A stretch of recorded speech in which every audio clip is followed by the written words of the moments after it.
All right, final example today, find the range of a function. So we already know domain, right? That's all the numbers that you can put in for x. In this case, polynomial, all the numbers are all real numbers, right? We can square anything, we can multiply anything times 2 or 6, we can add or subtract anything, so all real numbers work in this equation. So range is the output, what kind of answers are going to come out of this. Now if we imagine these parabolas, okay, and let's say I'm looking at an up or down parabola, right? If I've got an upward parabola, it hits the lowest point. So the range of that will be everything greater than or equal to that value of y, right? Because range is all about y. If it's a downward turning parabola, the range will be, this is the highest point now, the range will be everything lower than or equal to that point. So if we establish this either up or down, range is going to be that. If it's a left or right parabola, it doesn't look like it, but that continues to go up forever, that continues to go down forever. It hits all real numbers, okay? Where the domain might be affected in that case. All right? So, but in this case, if it asks for a range, more than likely it's going to be an up or down parabola. So what you have to determine to find range is, first of all, is it an up or a down? Okay? If it's an up, find the lowest point, x is greater than or equal to that number. If it's a down, find the highest point, x is less than or equal to that number. That's your range, or y is less than that. Okay, so all I have to do is find the vertex. Vertex form is the quickest way. Again, completing the squares another way. Find the vertex using some technique.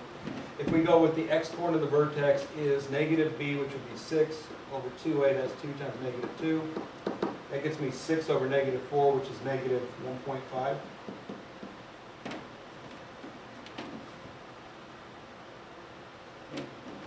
I can see in this problem that a is negative 2, right? Which immediately tells me the parabola is going to be like this, which means I'm looking for the highest point.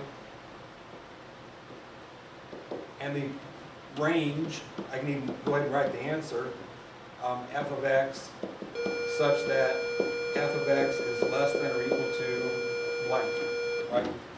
The only thing I'm missing is the actual value that it reaches, that it attains. So the highest point, I don't know where it's at yet. But I know as soon as it's a downward turning parabola, it's going to have this structure. If we're an upward turning parabola, I can immediately put a greater than or equal to sign there and be ready to go. So all I have to do is figure out what number goes right there. And the number that goes right there is simply f of negative 1.5. It's the y-coordinate of my vertex. I found where the x-coordinate is. Substitute the x value in to find the y value. So we're going to get negative 2 times negative 1.5 squared, which is 2.25.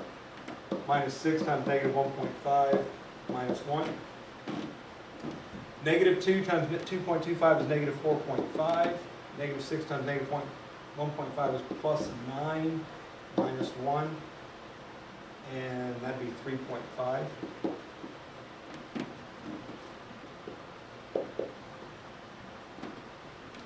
And I simply have to substitute that number 3.5 in. Because again, if I'm graphing this parabola, let me go ahead and open up my calculator here and graph it.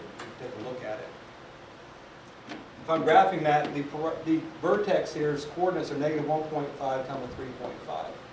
It's the highest point of my parabola. Every value is equal to that or less than it. So the range, the output, is going to be every number less than or equal to 3.5.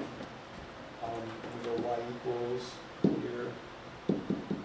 All that stuff out. Negative 2x squared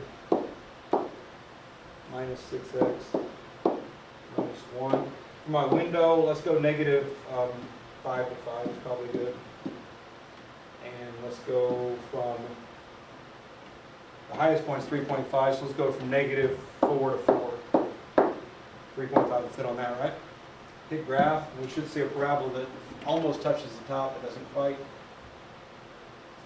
Okay. And we can see that, again, the highest points achieved is the 3.5, everything below it. So that's the range, that's the output. Okay? So the second part of the question says determine the values of x for when f of x equals 3. And we've already been asked this question several times now. Determine the values of x in the domain of f of x such that f of x equals 3. I mean, that's the question is asking us, right? So all they're saying is f of x equals 3, change that to a 3 and solve it. So I'm going to get 3 equals negative 2x squared minus 6x minus 1. Now, first of all, if that said 4, we know that the outcomes have to be less than or equal to 3.5, empty set. Okay, the fact that it's 3 and 3 is less than 3.5, that means it's possible. But if all the answers are supposed to be less than 3.5 and they're asking you when does f of x equal 17, it doesn't. So, I mean, so that kind of thing might happen. If that should happen, you try and solve anyway, you get imaginary answers, just throw them out. All right? We don't want imaginary answers to a problem like this. For me personally, I like quadratics, positive x squared, so I'm going to move everything to the left. So I'm going to get positive 2x squared, and get plus 6x. The 1's moving over becomes plus 1 to add to the 3 makes plus 4 equals 0. That gets me x squared plus 3x plus 2 equals 0. Since I noticed everything was even.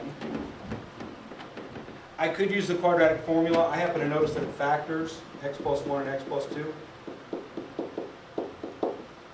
So answers, negative 1 makes that 0. So negative 1 plus 1, so negative 1's an answer. And negative 2 makes that one 0, so negative 2 is the other answer. Those are the values of x when f of x equals 3. So if x is negative 1 or negative 2, the outcome is going to be positive 3. Negative 1, 3, negative 2, 3 would be 2 points. So negative 1 comma 3, negative 2 comma 3, and negative 1.5 comma 3.5, those 3 points would create that parabola.